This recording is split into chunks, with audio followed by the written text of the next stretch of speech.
o sea, es más, en realidad fue, me acuerdo el saxofonista era Gustavo Varela, yo vivía en el Parque Chas, frente a una plaza, en Buenos Aires, obviamente capital federal. Y Pires, el tecladista que componía todo. ¿El nombre de la banda? Para acordar. Aschabel. Aschabel.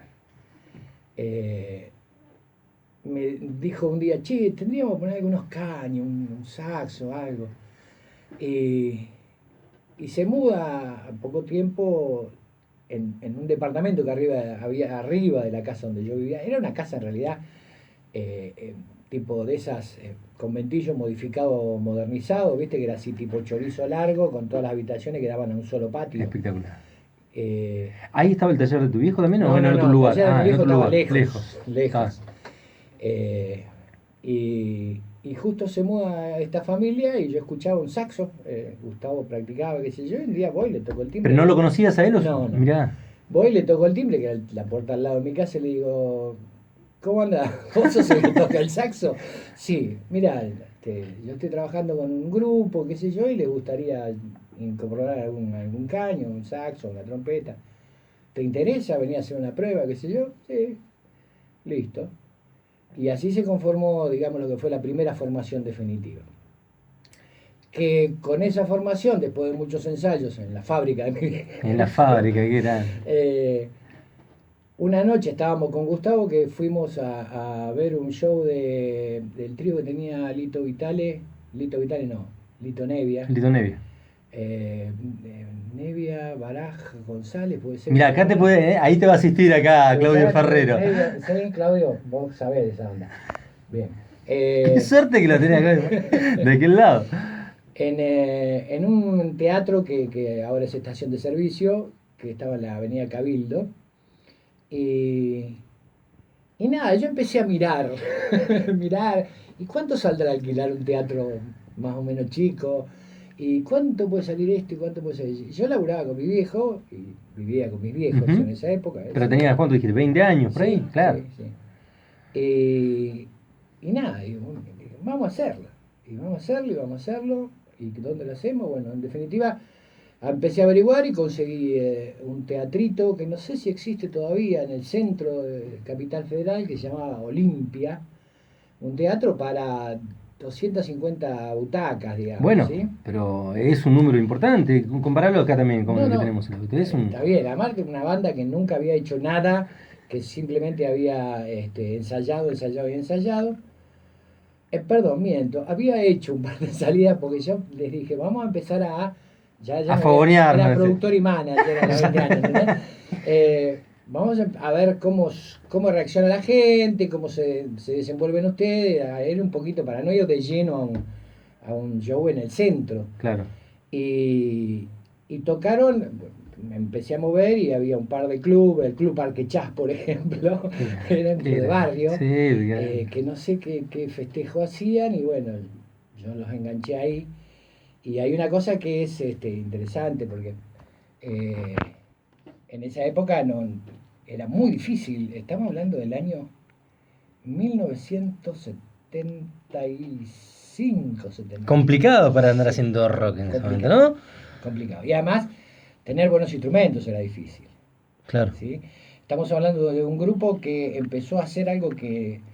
¿Qué hacían en ese momento? El poder, para englobarlo... para poner una etiqueta. Y fusión jazz rock. Ah, bueno. O sea, estamos hablando de 1975. Claro.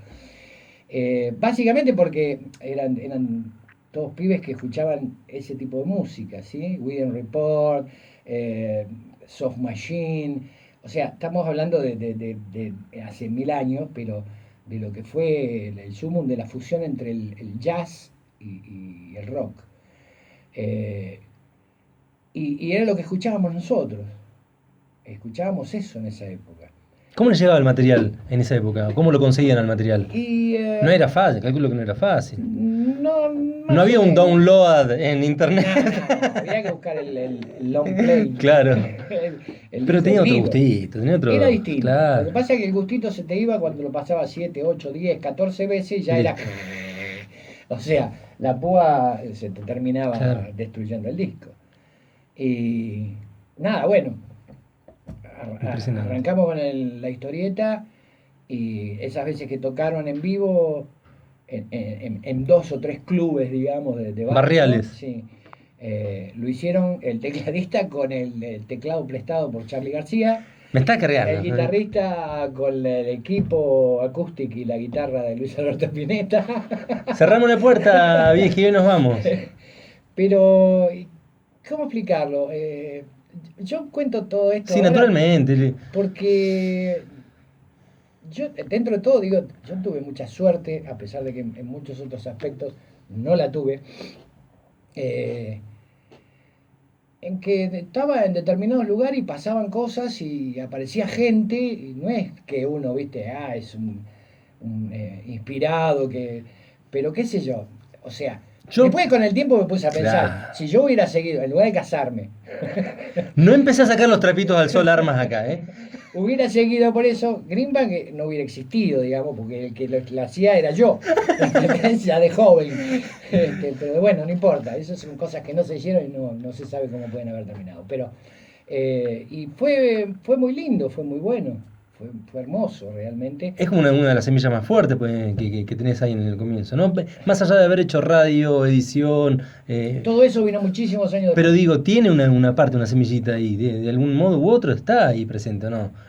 Con las bandas que te acercaban, en el tiempo donde tú terminaste trabajando también en radio en algún momento determinado, eso Sí, quieras o no florece en algún momento. está bien, es cierto. No queda, Lo que digo, pasa es que apartado de eso. Es muy interesante como el micro que me convidaste gentilmente a que haga en tu programa. Dije, ¿qué hago? A ver, y me empecé a dar cuenta de que ya a los casi 62 años, faltan 5 días, 6 días, empiezo a mirar para atrás y uno se da cuenta de lo que le tocó vivir. Estamos hablando de, si yo empiezo a mirar para atrás, te estoy contando cosas de hace 40, 42 años atrás. Ujú. Es mucho tiempo. Y como le pasa a todos los viejos, uno empieza a hacer el recuento de las El debe y el cosas haber. en las cosas en las que estuvo, por lo menos. Para bien o para mal, Ujú. está todo, ¿sí? Está todo. Pero en cuanto a lo que tiene que ver con lo que a mí más me gustó siempre, lo que siempre desde la preadolescencia tenía metido, que era la música, de alguna manera. Ya conté que intenté ser bajista y terminé transformándome en productor y manager, pero estaba siempre con Zafaste, la música. Trujillo, zafaste. Pero estaba siempre con la música. Ujú. Después, bueno, vinieron otras cosas y uno hace lo que hace porque lo elige. No es en realidad la vida es lo que uno va haciendo de su vida. Eso hay que tenerlo en claro, ¿no? Uno elige qué dejo y qué agarro y qué aprovecho y meto. Va eligiendo a cada momento y de eso va haciendo su vida. Después, bueno, hubo una suspensión, digamos, temporal más o menos larga, pero si me pongo a ver a través de todo el tiempo, yo estoy hablando de que en 1975 estábamos con estos chicos, esa banda, a Chávez después, como el baterista no cuajaba, se cambiaba, hasta que Gustavo Varela, que era amigo desde la infancia del barrio de Carlos Gustavo Spinetta, el hermano. El hermano. Es más, Gustavo iba, el saxofonista de esta banda, cuando eran chiquilines, iba a los ensayos de Pescado Rabioso, por ejemplo. Estaban ahí, cuando paraba Pescado de ensayar, ellos se ponían a tocar con los instrumentos. Bueno, dice, yo le puedo decir a Gustavo a Spinetta que toca la batería si se quiere prender. Y la cuestión fue que Gustavo venía con Marcelo Vidal, que era un excelente bajista, que dice, sí, pero tiene que venir el bajista también, porque nosotros tocamos juntos y qué sé yo. Bueno, así fue como el pobre Eduardo quedó a un costado, lamentablemente, que eso es una pena que llevo todavía, digamos. Ah, mirá, te quedó como Y una sí, cuestión. porque me dio cosa, ¿viste? A mí ese tipo de cosas, yo voy, pero sí, entonces hay que echarlo a Es esa parte, entre comillas lo digo, ¿no? Lo digo de afuera, con el desconocimiento total. negociaciones, cuestiones, deben ser medias complicadas, Son ¿no? Porque complicadas. son temas de poderes también que se Exactamente. Lo que manejan. pasa es que, por ejemplo, yo siempre que tuve la cuestión, sí, yo era manager y productor, pero no era el jefe. Ujú. Es decir, ahí el que componía y llegaba a los ensayos y le daba la partitura a cada uno, al baterista, al Así, a ese bajista, nivel. sí, al partitura. Qué grosso. Leeme esto y toquemos. Eh, que es Gustavo Pires, que sigue siendo un genio maestro de muchísimos músicos. Eh, yo no tenía con qué darle a eso, digamos, ni decir, bueno, digo, hagan lo que les parezca, qué sé yo.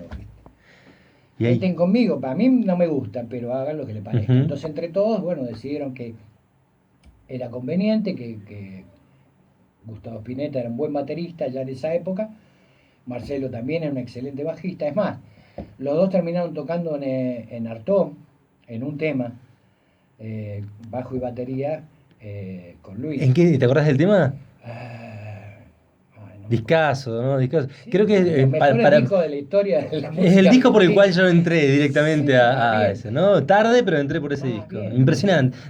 Me parece que, viste, cuando esa frase típica, hecha la de Gardel, cada día canta mejor, lo escucho ese disco y me parece cada vez más nuevo, más moderno, ¿no? No, no, sin duda, sin duda. Impresionante. Pero bueno, o sea, digamos que musicalmente ameritaba.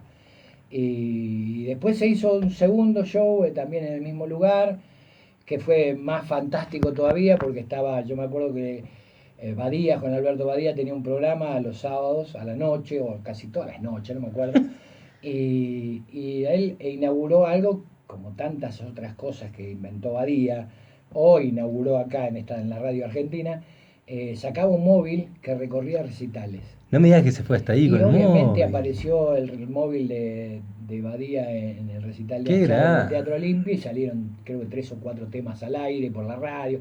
Fue una cosa bastante interesante. Qué tremendo. Les comento, en esta charla estamos con Héctor Armas, aquí un amigo de la Casa de Radio Nacional en algún momento determinado, que fue, a mi parecer, cuando uno de los programas que llevaste adelante, un par de programas, pero uno que llevaste con Nico aquí arriba, Sí, me parece que le dio un plus extra a Esquel, en ese cuando sentido, nadie me ¿no? mira. Exactamente, cuando nadie mira. Sí. Me parece que le dio un plus extra a la radio de Esquel. Héctor, yo voy a dejar la parte de la banda esta, en particular, esta historia, y para contarle a los oyentes, bueno, ya estuvimos hablando durante la semana anunciando etapas que tenían que ver también con lo relacionado a la música de diferentes aspectos, ¿no? En algún momento llegas a la radio. En algún momento llegas a la radio. Sí. ¿Cómo sucede eso? ¿Cómo llegas? A Allá ver, en Buenos Aires, ¿no? Para los oyentes que sí, están escuchando, sí, allá en sí. Buenos Aires. Sí, en realidad fue, yo te estaba diciendo que todo esto sucedía en el 75 y en el 80 yo me vine a vivir a Esquel casado y con 2 hijos.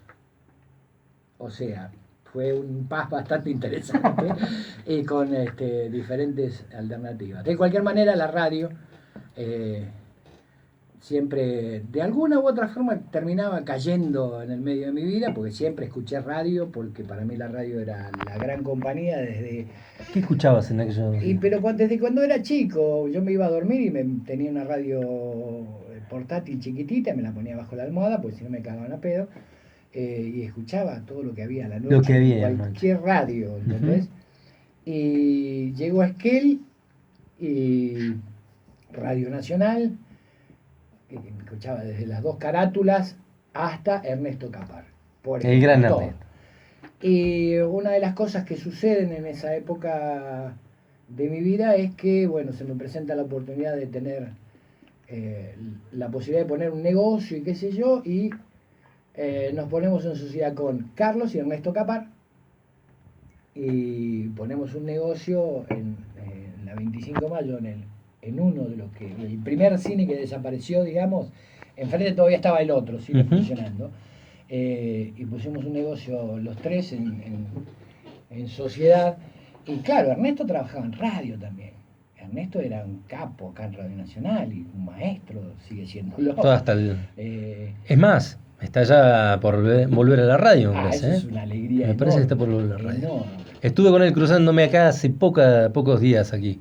Bueno, y Ernesto siguió siendo mi nexo, no solo con la radio, sino con Esquel, después una vez que me volví de vuelta a Buenos Aires. Entre paréntesis, pero esto de emprendedor, yo te conozco de desde que llegaste aquí a Esquel, ¿no? Es más, recuerdo este estudio con Tom Lupo ¿Te aquí en acordás? este estudio. Tengo la foto afuera con Tom Pobre, Lupo, esa, ¿no? querido.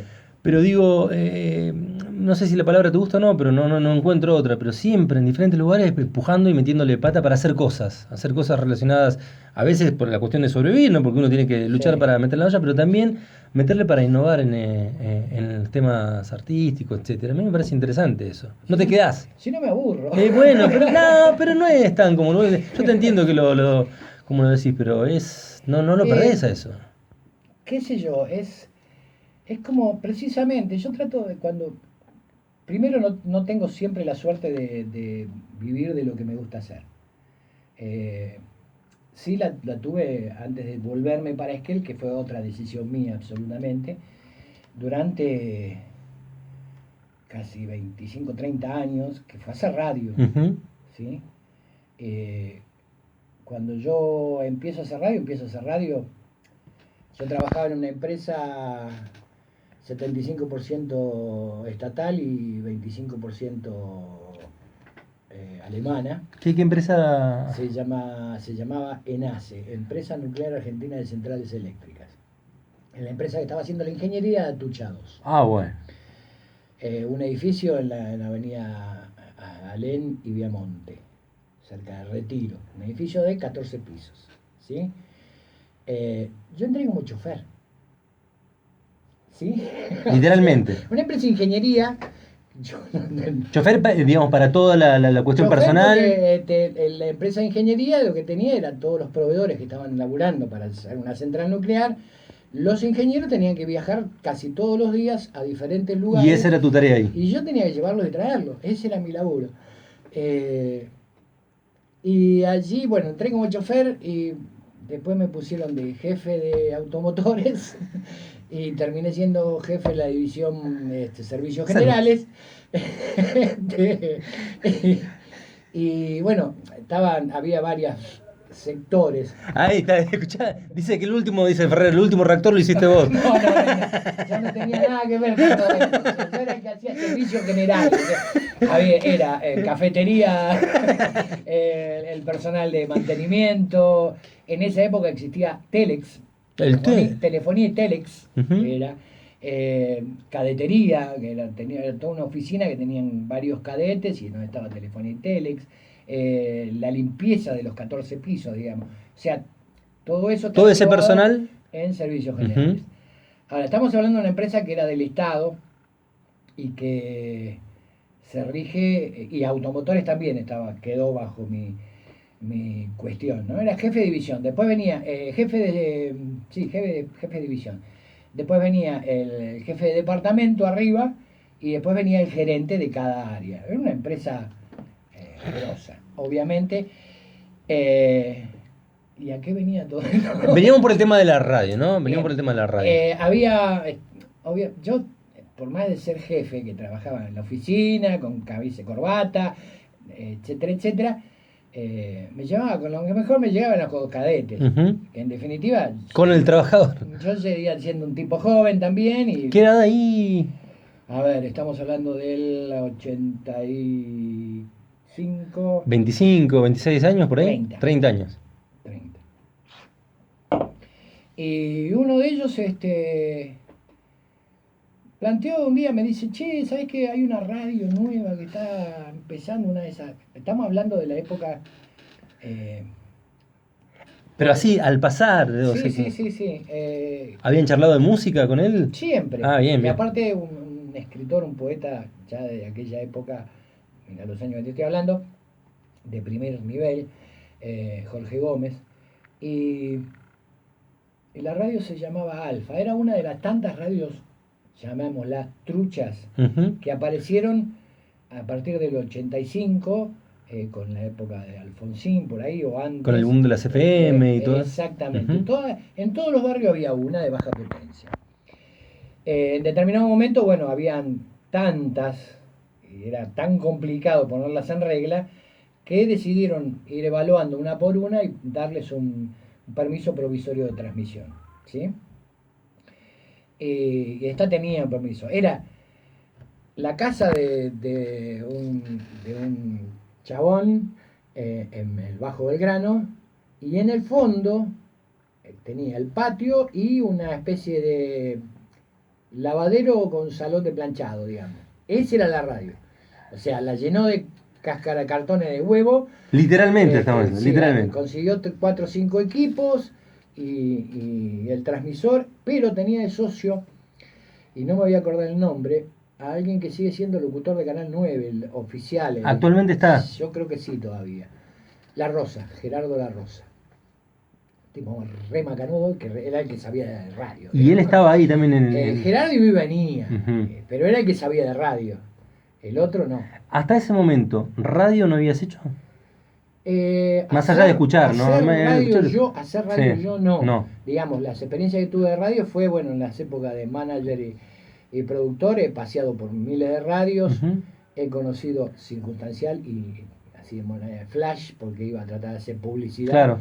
y hablar a Mil, a Badía, a la locutora que estaba con Badía, en fin. La primera vez que lo vi a Pergolini estaba en la Rock and Pop, en la vieja Rock and Pop, en la Avenida Belgrano. Todo eso era y nada, cada vez que entraba a una radio se decía, qué lindo, Picaba. qué bonito, ¿no? Y después no, después ya, pero esa fue la primera vez que empecé y empezamos Ujú. con Jorge Gómez y Andrés Malch, que estaba estudiando arquitectura. Y nada, después se recibió arquitecto y se fue. Pero era gente, ellos eran gente con mucho talento y siguen siéndolo. Jorge, un escritor infernal, impresionante, poeta, ahora está dando clases de literatura y demás. Y Malch era uno de esos creativos que te hacen mear de la risa y que inventaba personajes e inventaba cosas que eran fantásticas. Eran fantásticas. Nada, y decimos, ¿qué hacemos? ¿Vamos? Vamos. Y fuimos a la radio, te imaginas, yo en esa época todavía, en esa época cuando yo entré de chofer, en la empresa nos daban toda la ropa. Nos daban traje con 2 pantalones, camisa, corbata, sobre todo, piloto, primera línea. ¿Por qué? Porque representabas a la empresa y si eras el chofer tenías que estar vestido como un seguridad. Sí, sí, sí, digamos. Formal. Claro. Y caímos a la radio vestido así, o sea. Y No, muchacho. se pegó un cagazo. Nos atendió, se pegó un susto. Bueno, con todo mucho tiempo, ¿no? Pero dice, el día que ustedes vinieron, yo dije, chao, ahora me afanan todo o me matan. Hasta aquí llegó mi vida, nada, un gusto. si queremos hacer un programa, nada más. Y ¿Fueron así con algún piloto o así nomás con la idea? No, así nomás. Y se asustó tanto que nos dijo que sí. Y lo que tenía de interesante esa forma de empezar fue que precisamente lo que te decía yo, ¿no? La suerte de caer en ese lugar. Que era el de la casa, que de radio muchos, que digamos, no sabía, se la rebuscaba un poquito. El que sabía era La Rosa. Había una total libertad absoluta para hacer lo que se te dé la gana. Era una época que yo creo que ya lo he contado varias veces, en la que te querías poner adelante un micrófono para decir una mala palabra, nada más, para romper con todo lo que había sido, claro. Nosotros entendimos desde un primer momento que para poder romper estructuras, primero tenés que saber cómo se hace en serio. Conocerlas. Saber cómo se hace realmente y a partir de lo que es formal, pasar a tratar de sobrepasar eso y romper esas estructuras. Vos conocés más o menos algo. Un poquito. Y nada, bueno, empezamos, arrancamos, inventábamos, cada programa inventábamos cosas diferentes. Qué bueno. O sea, y muchas eran huevadas, eran ensayos, globos de ensayo. Pero son herramientas, que te van enseñando. Son herramientas, y eso claro. es lo que te permite tener ese ejercicio de aprendizaje y saber qué sirve, qué no sirve, por dónde te conviene ir. Un día hicimos un radioteatro absolutamente delirante y los efectos de sonido del radioteatro, la idea era mezclar todo, o sea que no, si vos decías, y se abrió la puerta y cantaba un gallo en lugar de decir que se abrió la puerta, y así mezclar ¡Qué todo, hermosura! ¿no? ¡Qué hermosura! Pero, por ejemplo, hemos hecho otras cosas que eso valió que Gerardo La Rosa, que es el que sabía de la cuestión, iba en el auto con el hijo y se fue derecho para la radio. Entonces dijimos, nos salió bien. Un día tuvimos a Robert Fripp, invitado. En esa radio, está hablando en esa radio. Sí, pero te explico. Lo que hicimos fue juntar un montón de reportajes a Robert Fripp. Y lo entrevistaba Jorge Gómez y Ariel era Robert Fripp. Es un laburo de aquello. Era tan bueno lo de Malch que realmente parecía un inglés hablando, tratando de chapucear en castellano, con las respuestas que había dado en un reportaje real. Qué bueno. Y el otro se vino, escuchó y dijo, está Robert Fripp en mi radio. Se fue posta. Se fue corriendo a ver a Robert Fripp, entró en el estudio y dijo, ¿dónde está? Y yo lo miro y digo, ¿dónde está quién? Robert Fripp. Y ahí me agarró el ataque de risa. Y ahí dijeron, qué bien que lo hicimos. Lo logramos. Listo, metimos el golazo al ángulo. Y así fuimos experimentando con montones de cosas y nos fue dando la enseñanza. Después pasaron un montón de cosas, fue creciendo, etcétera, etcétera. Y llegamos en 1992 a presentarnos en la segunda Bienal de Arte Joven de Capital Federal, en la parte de radio, concursando. No ganamos, pero sacamos una mención de honor por una mención de olor. También. Habíamos llegado corriendo, dice. No, pero fue muy interesante porque fue estar ahí, eso nos permitió hacer 2 programas en vivo en la Bienal. O sea, cada vez que te encuentro tengo que enterarme 57 cosas nuevas, ¿no? Hay más, después lo de Robert Fripp, lo que es la historia, ¿no? Pasando el tiempo y la gente que uno va conociendo y de alguna forma se va haciendo amigo, etcétera, etcétera. Bueno, Tom Lupo fue uno de ellos, lo peleé a Tom durante mucho tiempo. Monstruo, ¿no? Teníamos un montón de afinidades y nada, y Tom llegaba a la radio sin nada preparado. Venían Tom y Marina, su mujer, y Marina agarraba los discos que había y iba armando la música y Tom empezaba a hablar. Y yo un día le digo, escúchame, ¿por qué no hace un poquito de producción previa? Y la respuesta me dejó como siempre, Tom Lupo, maestro, toda una vida produciendo para este momento. Qué bueno. Sí, yo no lo tuve la oportunidad de conocerlo nada, no solamente entrevistarlo, pero me dio la sensación que él vive en estado de arte.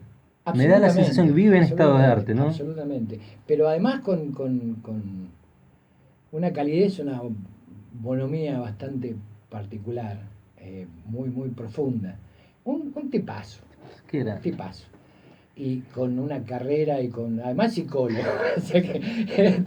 pero con una carrera radial que fue de los pioneros. Y a mí lo que me interesó es esto que estabas hablando, ¿no? Del psicoanálisis también como laburo, como escritor y como también conocedor de la música, que siempre dando también, más allá de los grandes músicos, de los grandes artistas, escritores, también siempre fue por el costelete, ¿no? Sí, dándole lugar a aquellos sí. Que le costaba. Bueno, las historias supongo que serán conocidas, que yo las supe, y que una noche de fin de año compartió conmigo en la radio, él y yo, los dos. Además, te voy a contar la calidad de Tom Lupo. A mí me gustaba en esa época las fiestas, hacerlas en la radio. Y aunque estuviera yo solo, yo estaba en la radio, ¿sí? Y compartía con quien llamara por teléfono, con lo que fuera. Y Tom, cuando se entera que yo me voy a quedar toda la noche del 31, porque Perdón, te lo dije. Una de las cosas que siempre me gustó fue hacer radio tras noche. Uh-huh. O sea, yo cuando empecé solo, o sea que ya se terminó el primer programa que hacíamos con Jorge y con Ariel, que se llamaba El Elefante Efervescente. Cuando terminamos ese programa porque Ariel se recibió de arquitecto y qué sé yo, y a mí me echaron de la empresa esa, entonces dije, bueno, a ver, anda con tu radiecito. En esa época recién había aparecido el CD. Y la trasnoche de esa radio, desde la 1 de la mañana... El nombre de la radio, recordad. Alfa.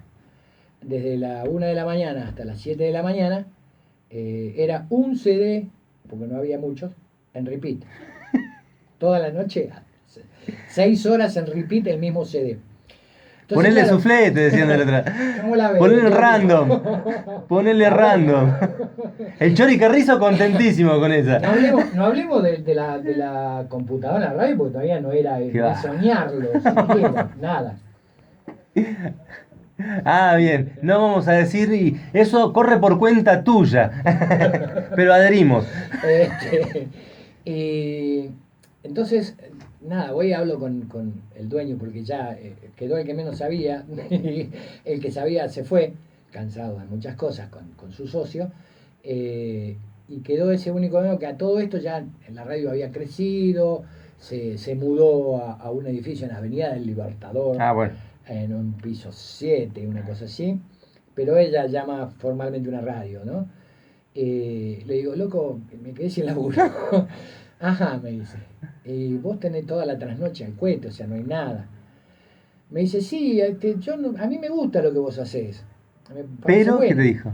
Pero no tengo operador, o sea, tendría que pagarle un operador. Me divido en dos, le dijiste Ajá, vos. y ¿qué hay que hacer para aprender? Y nada, fíjate. Bueno, si vos te operás, si vos haces todo, yo te doy el espacio. 6 horas de lunes a viernes. 6 horas de lunes a viernes Sí, vos operando y aparte locutando. todo. Eligiendo la música. Y en esa época las tandas, Claudio, ¿cómo eran las tandas en esa época? Con el casetito en punta, muy bien.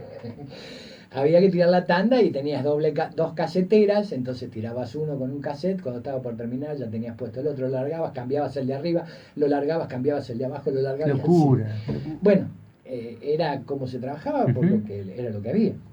Eh, y nada, y ahí fuimos, estuve una semana y no sé si 10 días yendo a la tarde con el jefe de operadores de esa radio que me fue explicando, me fue enseñando. Había uno de estos pies, pero era en realidad un pie de una lámpara, un velador, ¿viste? Con brazos. Que tienen los arquitectos generalmente. Exactamente. Bueno, eso lo adaptamos, lo pusimos adelante de la consola con un micrófono, que era el mío.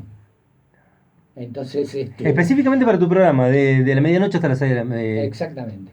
Ujú. Y bueno, y el programa lo bautizó mi amigo Jorge Gómez. Como había un CD en repeat toda la noche, a Jorge se le ocurrió la bien poética idea de llamar al programa El Salón de los Espejos. O sea, y a mí me dio la posibilidad de crear un montón de cosas, es decir, somos nosotros, yo me muestro como soy, y vos me decís cómo me ves, y es una especie de reflejarnos y de ver, bueno, todo lo que se te puede ocurrir para el verso radial, pero eso me dio la oportunidad de hacer lo que se me ocurriera, lo que fuere, porque estaba solo, es decir, solo, de 1 de la mañana a Qué 7 de la bestia. mañana en una radio en el barrio Belgrano, que también tuve suerte. ¿Por qué? Porque la radio estaba en el 106.9 y en el 106.3 estaba Rock and Pop. Y en esa época, en ese horario, primero pasábamos más o menos la misma música. Ujú. En ese horario estaban Las Locas como tu madre. Entonces, ¿qué hacían a la noche Las Locas como tu madre? Jadeaban.